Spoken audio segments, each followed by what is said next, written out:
Berikutnya kita juga akan mendengarkan pertanyaan dari jemaah. Ada Ibu Minu yang sudah siap untuk bertanya ataupun menyampaikan kegundahan hatinya. Silahkan Ibu Minu.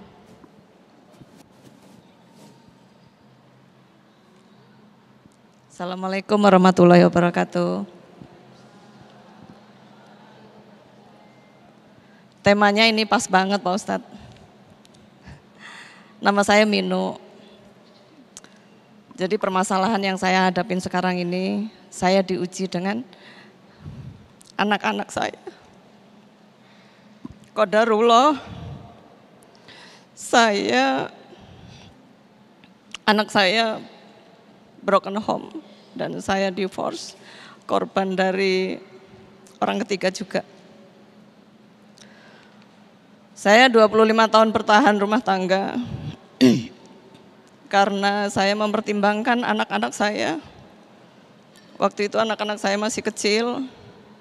Dan sekarang anak saya 2, yang perempuan 26 tahun, yang laki-laki 22 tahun. 25 tahun saya bertahan Pak Ustadz. Qadarullah, akhirnya pertahanan saya nggak kuat, akhirnya saya divorce. Dulu saya berpikir kalau saya divorce dulu, korban anak-anak lebih kecil, lebih parah.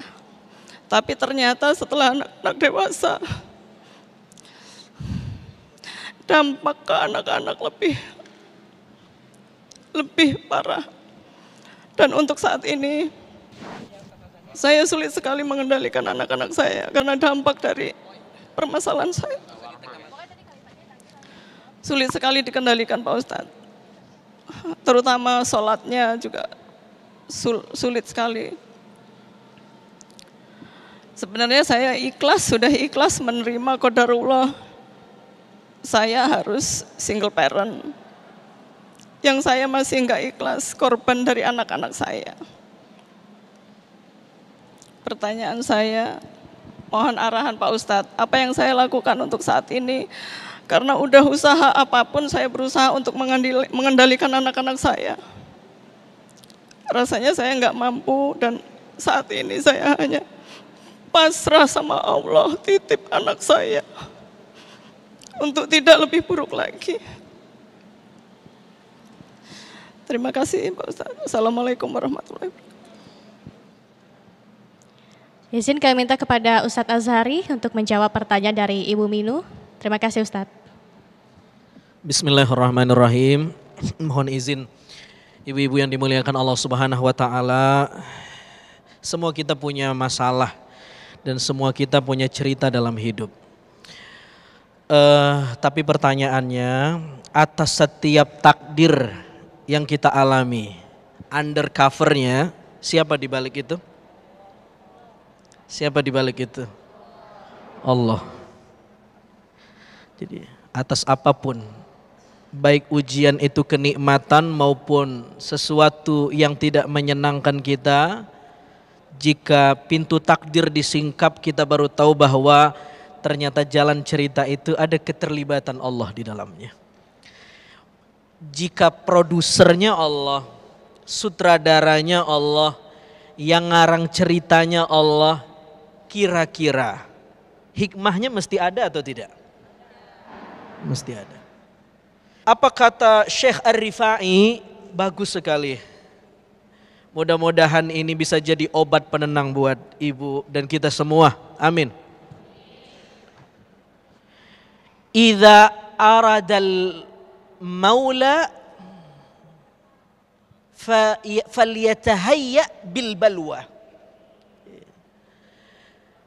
Jika kamu menginginkan Allah, maka siap-siaplah dapat ujian. Itu rumusnya tuh. Tidak ada orang yang ingin berlari ke Allah dan tidak ada ujian. Nabi SAW ketika ditanya, ya Rasulullah, siapa manusia yang paling diuji? Apa kata Nabi? Al-anbiya thummal amthal fal amthal.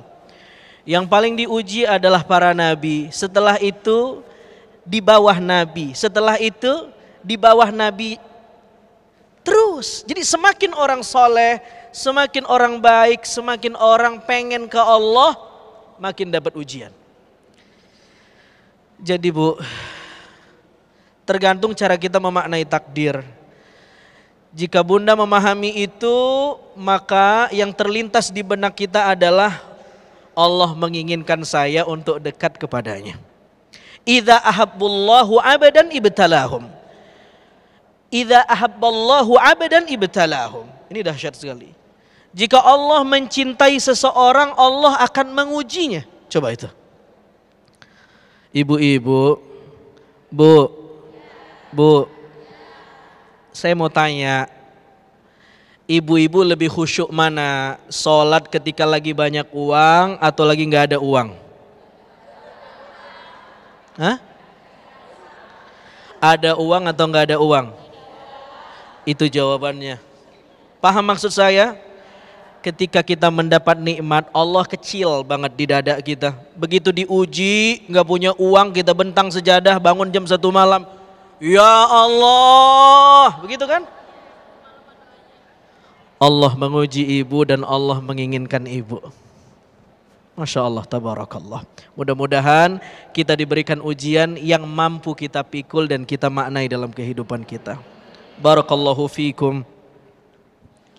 Masya Allah, tabarakallah. Terima kasih Ustadz atas jawabannya. Semoga menjadi hikmah bagi Ibu Minu dan tentunya bagi kita semua. Mirsa, sahabat jiwa, usai jeda kita masih akan mendengarkan pertanyaan dan curahan hati dari para jemaah. Tetaplah bersama kami di Renungan Jiwa. Kadang-kadang kita perlu diam ketika ada kalimat yang gak mengenakan itu datang. Boleh gak saya klarifikasi? Tentu boleh. Kadang-kadang klarifikasi seperlunya juga masuk bagian dari apa yang Sayyiduna Ali pernah bilang. Silahkan engkau jelaskan kepada yang mencintaimu, sungguh mereka tetap akan mencintaimu baik engkau jelaskan atau tidak sama sekali engkau jelaskan. Tapi jangan pernah coba-coba menjelaskan kepada mereka yang membencimu, karena yang membencimu tidak mau tahu itu sebab matanya tertutup oleh kebencian. Orang kalau udah benci semuanya salah.